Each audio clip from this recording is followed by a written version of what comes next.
This is the regular monthly board meeting for the Odgensburg Bridge and Port Authority. It's Wednesday, February 18th, and it's right at 9 a.m. as scheduled.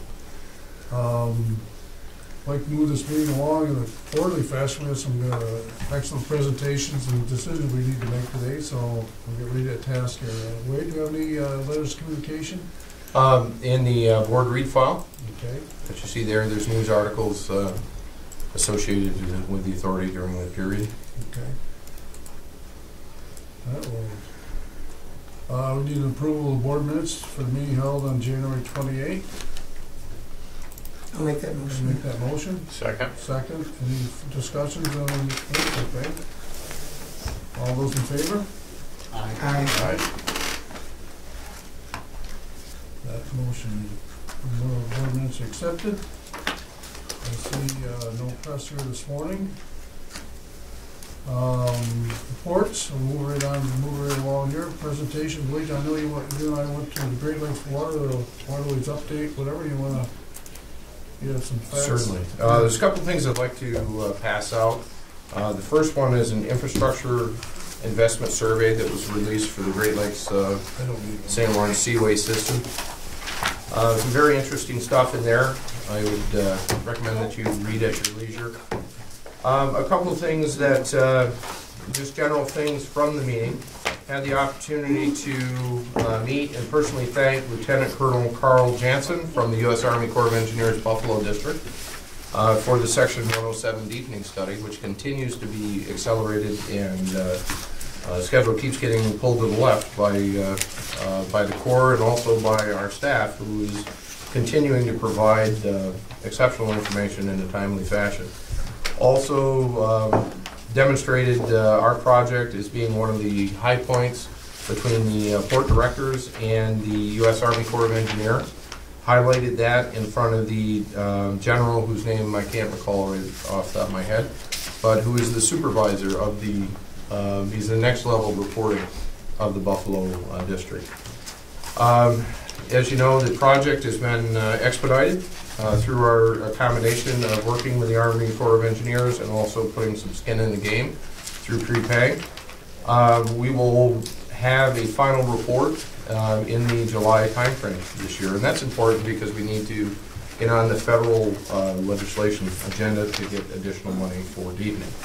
Now that is in addition to the $10 million in the governor's budget for the port deepening. I'm sorry, the $10 million is for the dock wall. One of the things, numbers come and go in budgets, as you know, and we're doing some advocacy work over the next month and a half to make sure that that $10 million stays in the budget. So more to come on that. At a future meeting, we will have a, we will invite the Great Lakes Port Association Director, Steve Fisher, here to explain exactly what it is American Great Lakes Port Association does for us and how they can continue to help us. In addition, one of the things I requested at the meeting was the chairman of the group was from Cleveland Cuyahoga Port Authority. They had an innovative investment program that they put together a couple of years ago that has survived multiple legal challenges, and we want to figure out how we could potentially do something here. So we do have information coming on that.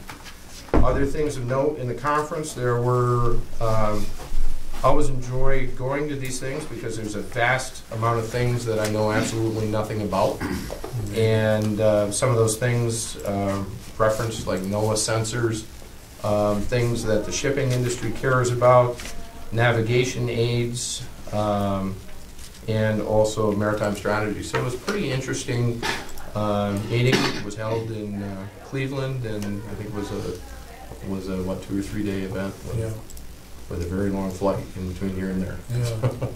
I'll tell you what that I get out of this meeting, whatever, is you start to realize how complicated it is to navigate a river, and all the things that are involved in buoys and all the type of markings and things that are done. The water levels are measured at a constant rate all the time, what's happening with the water levels, whatever. The Coast Guard was a big part of this meeting, and understanding that they do control the waterways and how things are done, whatever, in such a different way.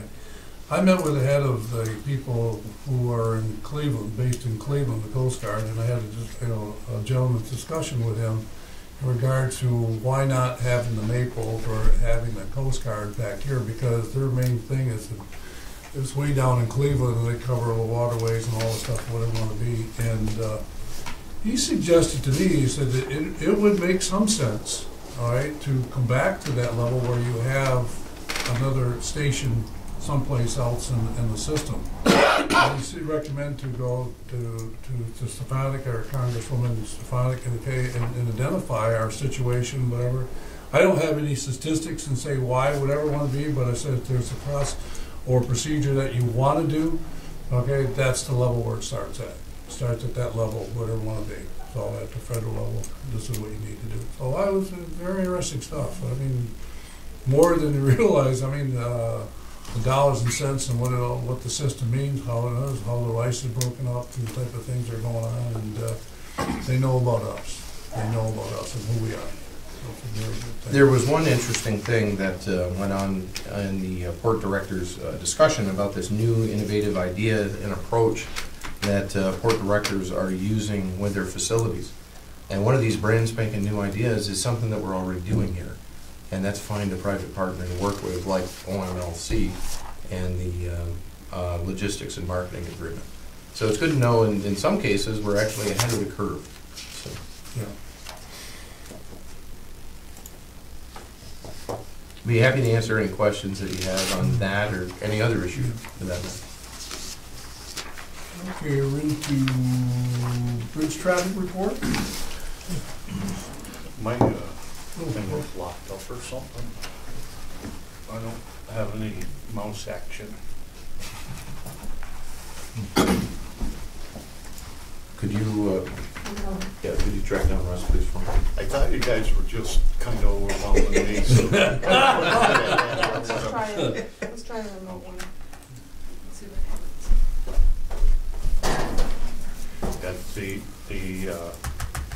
mouse pad's not working either.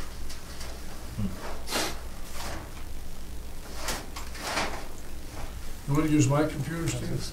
Here, use mine. I've got a just, hard copy in front of me here. I always take the hard copy. To work?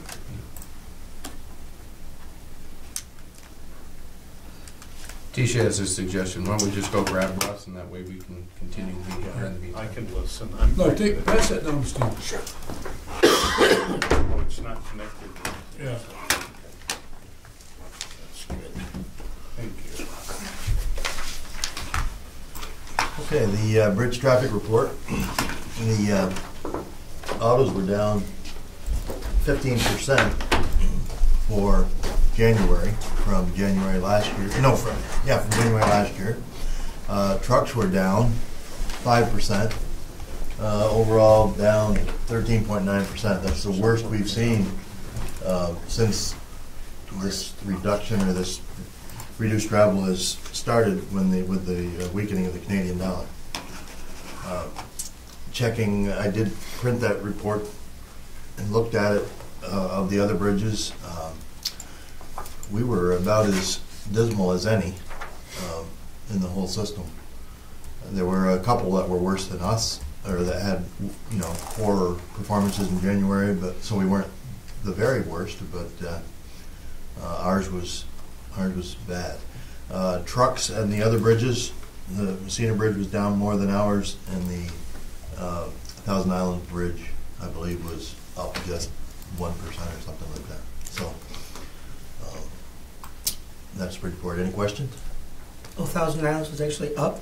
Up a little bit on their trucks, yeah, I believe so. Their autos were down, as was Messina. Not quite as much as us. The weather could be part of that too. Mhm. Yeah. Next, we'll do the airport report. And again, this is kind of bad report also. Cape Air was down 127 passengers,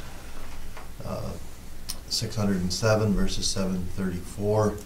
They told me, and when I called them and asked them if their numbers were correct, that they were going to start an advertising campaign, and I did see them advertise last night on TV. A Cape Air ad. The Canadian was about 15%, and they had, I believe, 17 cancellations, 12 due to weather. That makes a big difference. Oh, That's your whole number. Yeah, yeah. Well, there was cancellations last January too, but I don't think they were Yeah. quite that bad. Yeah. And our fuel sales continues down.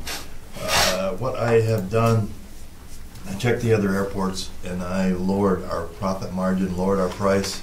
We need to keep fuel moving through the tanks, and so hopefully that's making a difference. We can't keep this lowest sales, if it has anything to do with competition. And we weren't the lowest. We oftentimes are, or one of the lowest. And but with the fuel prices going lower, if you were to get a shipment right now, and the profit margin, no matter what it is, that price is going to go down. And I think that's what we were seeing. Some of the airports have got some new fuel in at lower price. They were able to lower their price and making us less competitive. So I lowered those profit margins and lowered the price. So hopefully it's making a difference. And we do need to do that from time to time, as Fred mentioned, just to turn the tank and get the lower cost fuel in.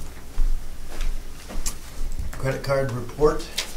You can see we were just under $6,000 for January and 3.46%. Again, this continues to be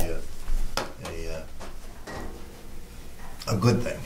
I think it's helping with the convenience to the traveling public, and it's not costing us a lot of money. It's costing us less than our commuter cards cost us for discounts.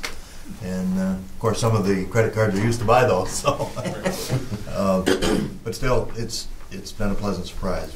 I had expected, and I had reported to you, and the expectation was that percent would be 6% or so, and it's 3.62 for the period of time that we've been doing it.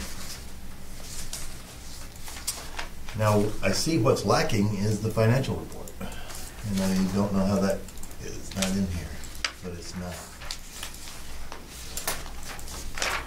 You talking about this? Yeah, how about that? It printed. Yep. I probably just didn't have it on the list. Looks like it's not linked. Bear with me here just a second. I'll pull it up. Okay. If you're hoping for good news there, it's not going to be there. If you want to, do you have it in yours? Yeah. You have it in Yeah, yours? if you're hoping for good Who doesn't have keep it? hoping. Keep hoping. Yeah, I've got it. Yeah. You got that? Yeah, I got it. Okay. Okay, you each got it? Mhm. I haven't got it in front of me. It's up on the screen right now. Okay, good. Yep, there it is. Sorry. Tisha, would you make a note and correct the record on this, please? Oh, that's October. If you can see that. That one you've got up is October. Okay, I've got it up here now on my screen, and you've got it in front of you. Bridge tolls, with that big decrease in traffic, that went more negative, 191,000 under budget. And the budget was a little bit higher than last year's actual. We expected a very slight increase in our 2014-15 budget. So rental income is down a little bit. Port operating income is way off, and we know that that's the salt, along with the warehousing. The salt went out there last spring, New York City and those places, so we didn't have much carryover. And that's the reason that that line is lower. Airport operating income is positive, and will continue to be, especially now that we're getting PFC money from Cape Air. We received that.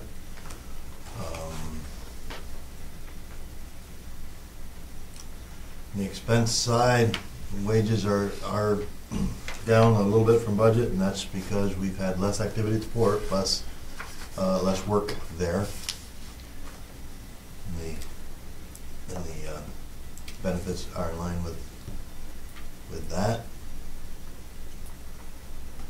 Maintenance expense is down. I believe that some of that is due to an effort by Steve and by Steve.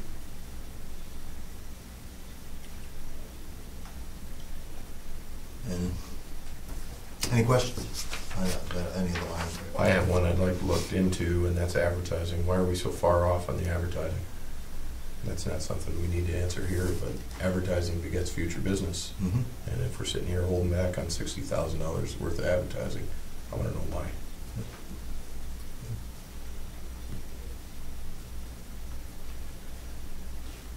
Any other questions? I'm not sure if this is directly related to finance, but I just read several papers when I come back there. I was flipping through, and I see that there's a wind project that's, now there's another person or another group. Is that on our radar at all? It is. We have a total of 3 wind projects on our radar right now. The closest one, time-wise, is probably 2 years out, and that's the one up Chateauguay. The problem with that is the New York State permitting process. That's probably going to slow that one up a little bit. But right now, it's on the 2-year, possibly 3-year out timeline. But we have issued, let's say, 3 different quotations on that particular project. So what you're saying is we're kind of looking out 2 or 3 years out, and then maybe back into a flow pattern, maybe more consistent, or it all depends on It's the too early to tell, because with the New York State, let's keep my opinion out of it, but with the New York State Article 10 siting process, very difficult to site a wind farm in New York State. That's what effectively killed the Cape Vincent project. This project up Chateauguay Way needs to go through that same process. So is it going to come out the other side of the process? Don't know the answer to that. But it will be a lengthy process that needs to be gone through, because it's the law. Is that an expansion of the wind farm that's already there, or is It's it the second phase, yes. Oh, okay. I remember one of the things that I heard at the last OBPA conference was one of the things that were holding projects up is if you're Farm A and you want, you're qualified, whatever, B, C, D, E, whatever around it, didn't get any money whatsoever. So now they suggested, okay, that maybe you won't get a full thing as the person who has the turbine on their property, but adjacent properties will because in the flow pattern of getting some economic benefits, because obviously it seems to be a visual dilemma that he's getting the money and I have to look at it. So that's one of the type of things that, that they were looking at. So I don't know if that's New York State law or whatever it want to be, but that's some of the salesmanship that they were putting out there. In short, we're pursuing the project, but we don't want to bank our future on it, because it's obviously may or may not come to reality. And OMLC's been involved in developing the quotes and so on, so they're very aware of all the projects that are going in and getting information from us. Any other questions? Well, obviously it's a disappointing report, but those the numbers speak for themselves where we are and things that are going on, and I'm not sure. It's hard to tell you that obviously the Canadian economy, dollar, falls on our lap, no question about it, being on the border. Yep. And there's times when it's a good thing, and now obviously right now it's a bad thing. It's a bad thing. From the Canadian perspective, we're 20% more expensive than we were 2 months ago. That's it. Yeah. More questions, Fred? Okay. Well, I'd say the brutal weather in January had a bit to do with personal type of things. Yeah. I know January was brutal, but this one with the wind chill factors and whatever. We just updated the price at the toll booth to reflect the 80%, or the 80 cents on the dollar.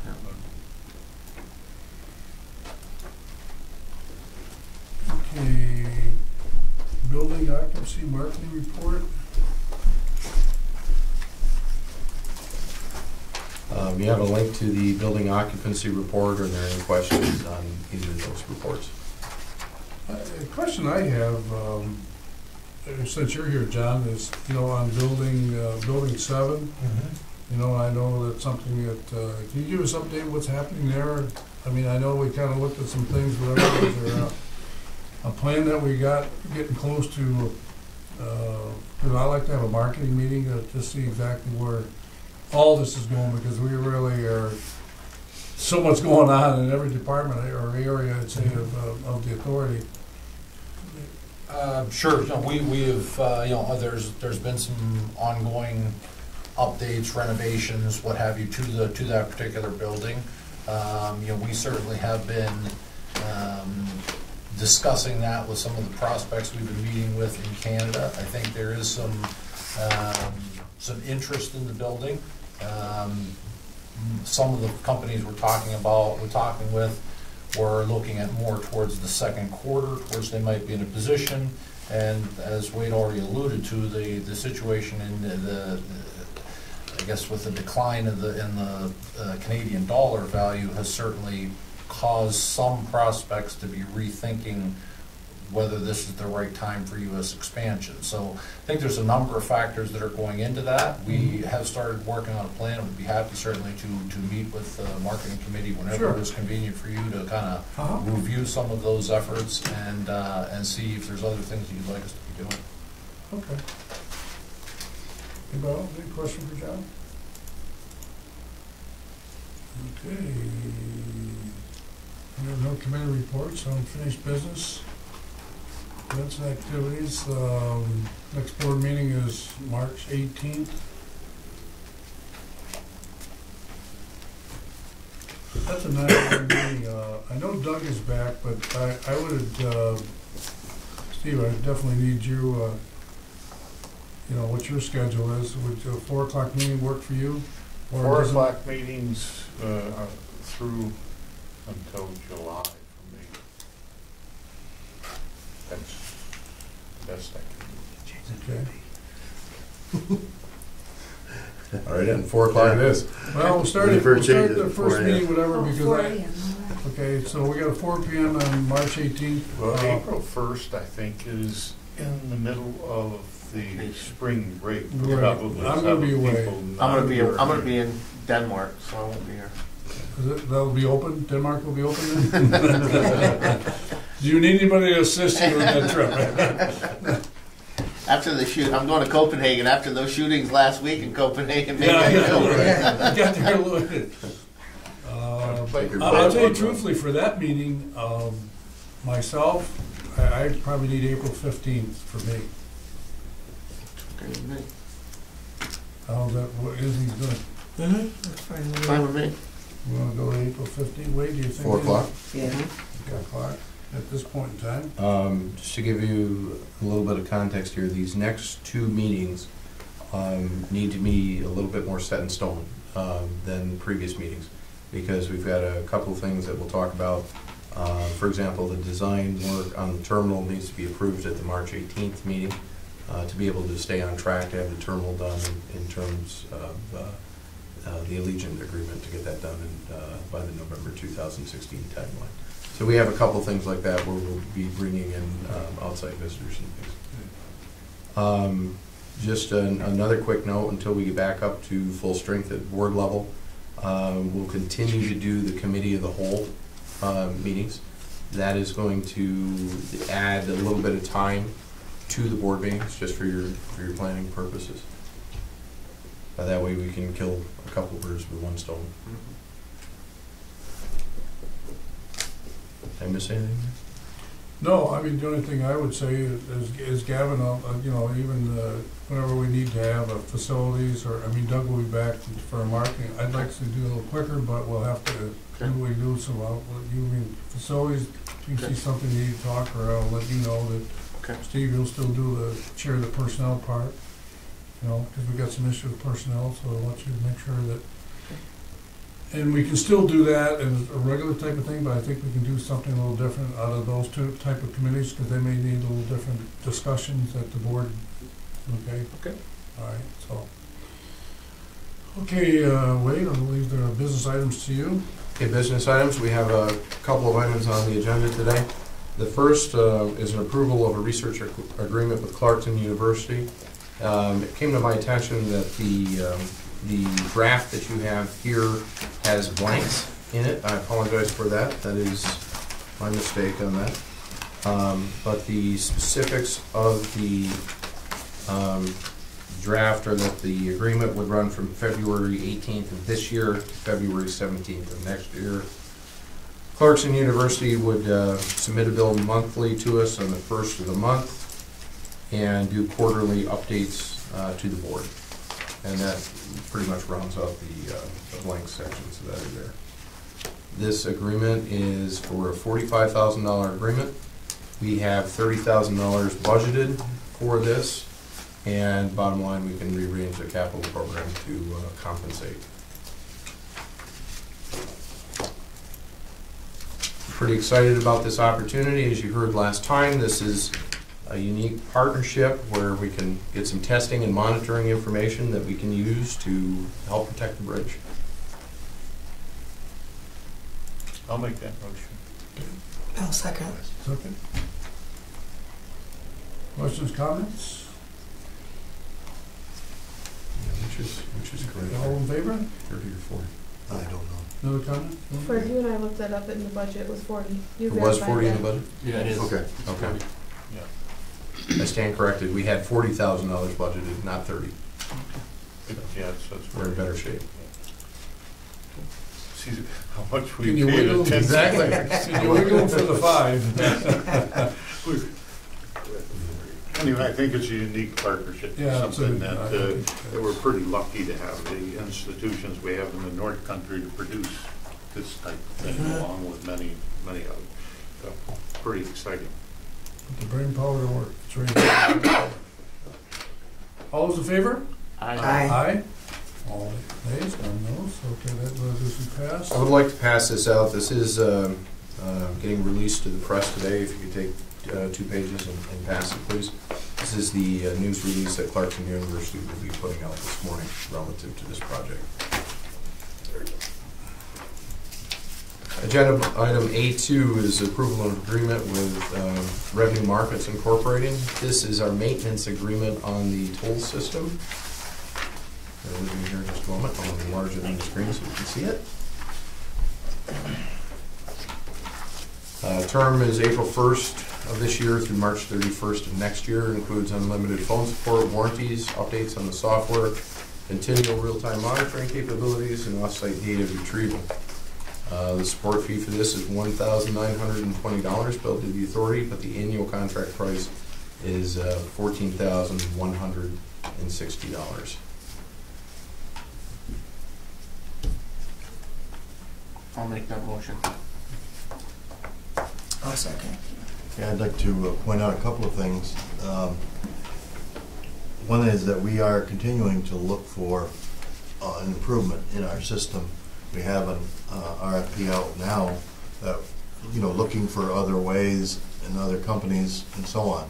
So the very last sentence of this agreement says, either party has the right to terminate this agreement anytime during the contract duration, as long as that request is 30 days prior to the requested termination date. So if we were to find a good deal and you were to choose to put in new software, we can terminate this agreement if we're not obligated for the full 12 months. Okay. That's a good point. That was new and added in this year. Correct. Mm-hmm. Yes. What do you give it for updates? What have they provided updates? Have they done Well, anything, or just keep everything consistent? Yeah. There's no way to there's improve no the updates anymore because it's so old. But the other day, yesterday, what's today, Wednesday? I've been confused since Monday. Yeah, I would have missed the meeting today. I thought today was Tuesday. But yesterday, for instance, something happened. It just happened to be that Russ was here, which made it real convenient for me because I didn't have to do it. Russ gave them a call and they got it fixed in 15, 20 minutes, whatever the problem was. So they're available on the phone. They fix things remotely. Again, we're in danger of a major problem, but little problems, they're there for us all the time, and they handle them remotely. Sometimes it's just something stuck. You know, when we set our budget each year, do we kind of keep in mind that it would be about this much, or are we looking to expand that a little bit so that we can look at a good deal? You were just saying, I know it's just the terminology of relative term of good, Right. that we need a better system. Should we be looking at that as That's in our we go capital years plan. down the road, expand the budget line to be able to handle that? It's in our capital plan for new software, but there is nothing about a new or a different cost for maintenance. Right. Usually on a new system, the first year maintenance is included, but no, the amount in the budget for this is the same as you will be voting on here in a minute. That's something that, just a quick side note, when we get the new proposals, we should ask the question about what the future monitoring costs are. Yes. Because if you stop and think about this, I mean, order of magnitude, we've been paying $14,000 a year ever since the thing has been installed back in, Right. and it dates from, I don't know, what, the mid-'80s, I think? I don't think it's 92. that old. No, I think it's- 92? Yeah. So you add that up, those maintenance fees are huge over time. So let's add that to the question when we're reviewing the proposal responses. Okay. Good. I apologize, again, having the ability to update things online, I did take the software updates bullet point out of there. I did change the resolution. I'll make the motion. Thanks, Steve. I'll second. Second, Lynn. Further question, comments? All those in favor? Aye. That resolution passes. Next week. Next item is a lease agreement for Dr. Carol Griffith and Harold Lambert here in this building. They've been a good client of ours for a number of years, and their current lease expires February 28th of this year. They currently have 2 offices, and this would be the term of the agreement, 2015, March 2015 through February 2018 at the rate you see before you.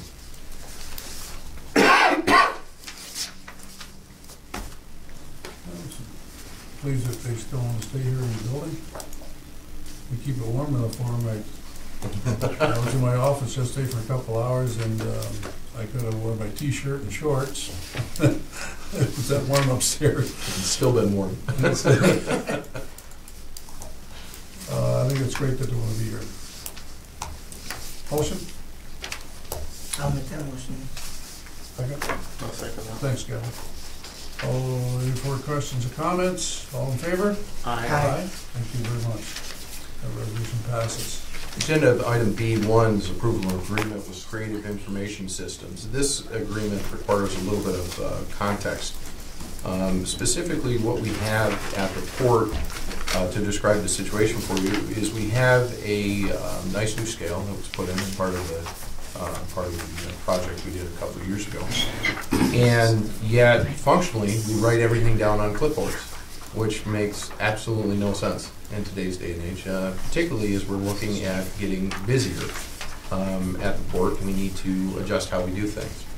So what there's this company called Creative Information Systems that provides a software piece that reads the information from the scale, digitizes it, and puts it into our system. Now, there are some compatibility issues with our current system that will be resolved in the future. But this will help us get away from the clipboards, for lack of a better term. And at this point, I'll turn it over to Fred for additional information. Thank you. So what you're getting is the way we're doing it now.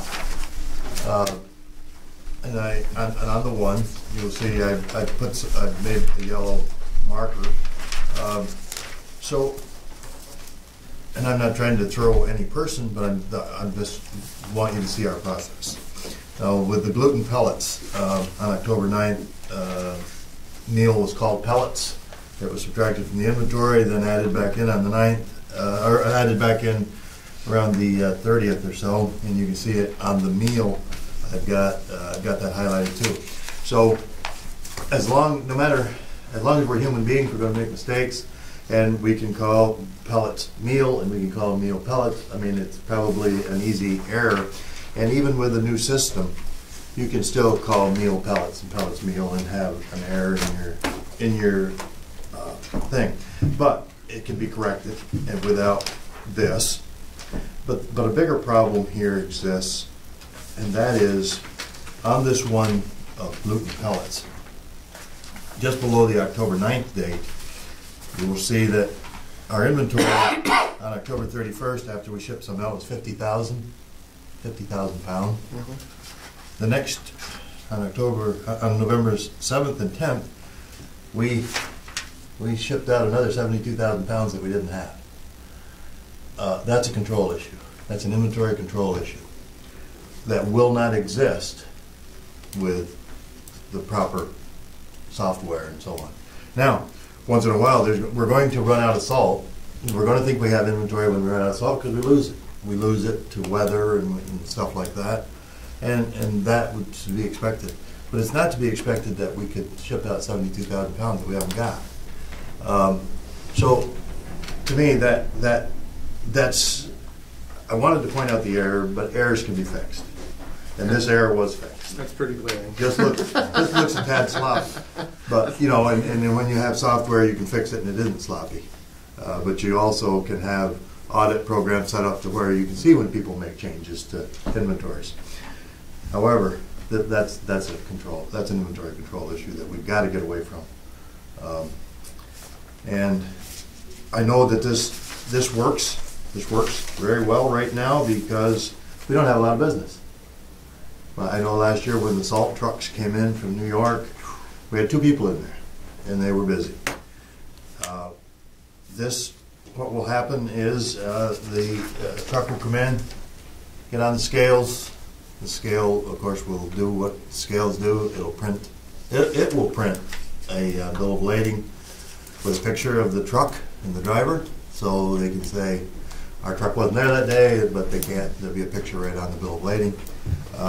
It will also record this in an inventory program. It has the capability of creating the invoices and everything like that. And with almost every major accounting software package, it does it integrates. So it would come right in, it would create the invoices and the inventory levels and all that. And it does it with Sage. We have Sage Business Works. This does integrate with Sage, but not Business Works. Business Works is like TRMI, it's on the way out. They are no longer going to support it after a few years. They've already announced that it's not in their future, Business Works. What Sage does is buys up little companies like Business Works, like Peachtree, and some of the others, and then they bring them under their umbrella. Well, they don't need all these different packages that they're writing software for and updating, so they develop, and they call them something else. I believe Peachtree is Sage 50, and of course Business Works is Sage Business Works. So we will be looking in the next few years to be changing our software because we're going to have to, because it's not going to be supported much longer. It is still supported though right now. This will integrate with just about anything that we choose to put in, whether it's another Sage product or whether someone else wins an RFP, they integrate. I think it may be good that we learn how to use this and so on, and prior to doing the whole conversion at once. I think it'll be a good thing. I do think there will be some duplication of work because I believe that we'll still have to put our invoices into Business Works, and I believe though we'll be able to do that from an invoice rather than from sheets, which at times leads to some confusion, as you can imagine. In all honesty, this is something we should have had several years ago. Right. What are we doing? Just explain the process so that I can picture it in my head. From the time the truck comes in, someone records this, and then what? This at the end of the month comes to Kathy. Kathy does invoicing and accounts receivable. So she'll make an invoice based on this. And physically put it into. Yes. The program that you're talking about that is going to be, that will eventually be integrated right from the scale. The guy So has, Rick- he has a big logbook. He has a Right. big logbook. Truck yeah, and comes in. I picture that whole thing. The only thing, like I'm looking at it, must be we physically use a Yes. calculator to move from one step to the Yes, other. yes. And then when it gets to the office, someone is inputting this information, so Mhm. within the process of this whole thing, we're freeing up people to do other things. Yes. Yes. That's the goal of any software program, of course, is to make it more Plus we'll efficient, have effective. to finally get a He control does on our inventory. He Well, does a real great time job. as He does a opposed to great once a job month. with this. For him, this is a system, and his mentality works Right. extremely well with us. And you see it looks pretty good, but there's no backup system. And there's human error, Right. which I think he does a phenomenal job of not making errors, but he makes it. We all do, Yeah. even me. So, No, but it gives you a better idea in real time of what Yes. your inventory is at. yes, and exactly. You know, so I mean. And it doesn't mean he won't Yeah. still be doing a great job. Right. That's right. Right. That's right. And what he does is neat. I mean, you can go down there and show you anything you want to see. My concern is, I think things are going to be different down there within the next year or two. And I don't think that you can keep up with what's coming this way. And I think we will be able to keep up with it when the scale is automatically recording all of this stuff. And you can print a report at the end of the day, or at the end of the week, or at the end of the half a day, and know what's going on. But just a quick observation, it makes no sense to be surrounded by 5 computers and using a clipboard. Right, yeah. So one of the questions that we asked earlier, I just kind of look at very quickly, we get free 1-year phone support and maintenance, but we don't know what the maintenance beyond 1 year is. Or do we? That's a good question. Let's ask a follow-up question on that. All right. I even got the guy's number, and he's on standby if we had any questions that you need to know. And I've got a couple copies of the agreement. You want to see if I it's? think, yeah, that's what I was just I think it's in there too. This company that is doing this has an exclusive agreement with Gerhardt Scales. Other companies can integrate print tickets, but that's as far as it goes. So this is the company that will integrate to any third-party software, whether it be Sage, SAP, PeopleSoft, no matter what it is, they can integrate to it, and they don't. Others have that can do that have a proprietary system. So if you got this scale, you would have to get their software in order to integrate the whole package. So this eliminates one level of complexity, is what you're saying. When I go to the Odgensburg landfill, okay, they weigh me in and they weigh me out. And they hand me a slip that says, this is what the weight you had, Mm-hmm. whatever you want to be. And this is what this system's going to do. Right. Yeah. Yeah. In spades, because of the additional stuff it has, like a picture of the driver. What that does it never he questioned. do now for a receipt? It's a handwritten ticket. Yeah. Handwritten ticket, and the driver signs for it. The driver will still sign Well, for it. it's printed off the scale. The scale has to be printed. Okay. That's a legal thing, but he hand writes, like Fred said, he's got to hand write what the product is and that, but the weight, Will the computer because it's a eliminate that? metered thing and it's controlled by licensing and Yeah. a scale thing, that part is all legal. We agree on the numbers, but he has to write in everything else on that. So they both have to Like confirm. who it's to. My initial confirms I got it. Right, His yeah. initial says you did get it. Right, but the actual, so there's no discrepancy, everybody agrees on the weight. That part is printed on the ticket, but that's it. Does this system do what you think it needs to do for? Oh, yeah, this is, Okay. yeah, this will be, I agree with you. it takes it That's right, what- yeah. That's good. I couldn't believe you were. It handwriting kind of this. does all of that, so on the back end of a day, he's probably 45 minutes to an hour doing, and he does it during the day too, but in other words, that just gets taken right out of his day pretty much, so that he can concentrate on other things. It's already done for him on the back end of that. What did Adam say about this? Um, I mean, does he involved in this I yet? have not had any Okay, conversations but I with mean, he him. will. He's going to be in the office with him, yeah, so. Yeah, and when we were in Chicago, they had something similar, because I was asking about all of that, and, you know, they're way out in front with that kind of stuff. Yeah. The support and maintenance is $2,365 a year. One thing I did when I went down, when I saw these and I saw some of the challenges that Kathy had and so on, and some of these inventory challenges, was when I went down and looked at the process all over, and I was going to develop an Excel spreadsheet to do this. But as I was developing it, and I spent some hours working on that, I realized that it was the same thing except it was typing. And this was doing the, and that was the calculator. But it was the same thing, except it was another thing for him to have to go type in, and being a little reluctant to change as we all are, I didn't think it was going to provide us with enough improvement. And that's when I talked to Wade about it and asked about looking into some integration with the scales. And I called Gerhardt to ask if their scales were capable of doing such a thing, and then they said absolutely, and got me in touch with this Creative Information Systems, and then we've worked on that since then. So again, I was looking for a solution that wouldn't cost us a nickel, which was the Excel solution, but I just didn't see that as an improvement. It just would look prettier. It wouldn't really provide the efficiency and effectiveness that we needed.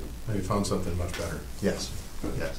We weren't budgeted for this year, is that right? That's Or right. were we? That's right. Okay.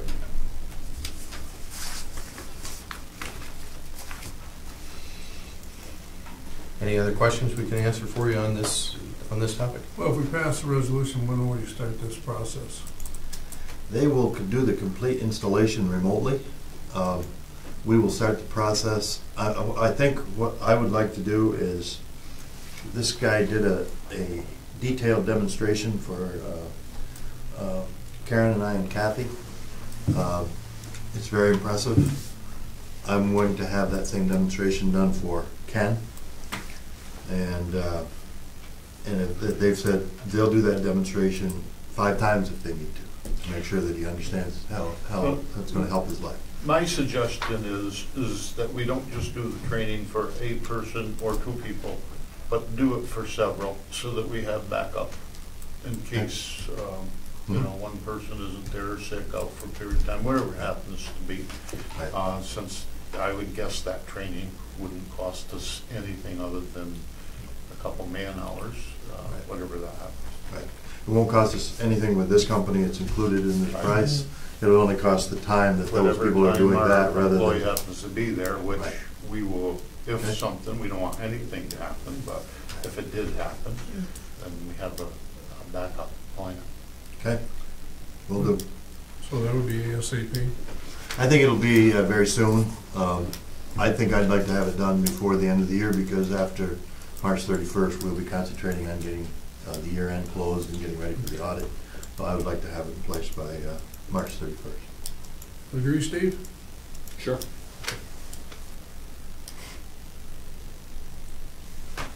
Need a motion? I'll make that motion. Motion. Thank you. I'll second it. Second. Further questions or comments? Just one more. Watching so many different systems be implemented over the years, I want to just make sure that we keep our backup system long enough that the employees feel completely comfortable with the new system before we move to the other. Yeah, I like that. Good point, Steve. Okay. Well, I was down there and I saw this operation. I said, I couldn't believe we had a fire. we wouldn't know what to do. Well, anyways, I know the business office does what they can do. All right, all those in favor? Aye. The motion passes. Good job on that, Fred. Thank you. Mr. Chairman, under other such matters today, there is a need for executive session leading to matters of appointment of a corporation and also contract negotiation issues. So I would request an executive session. Are those presentations in executive session? Yes. Okay, because they're critical to. Matters leading to the appointment of a corporation. Absolutely correct. I need a motion to go into executive session. So moved. Second, Steve, all in favor? Aye. Aye, thank you. We're now in executive session. For the record, I anticipate there'd be no action. No action.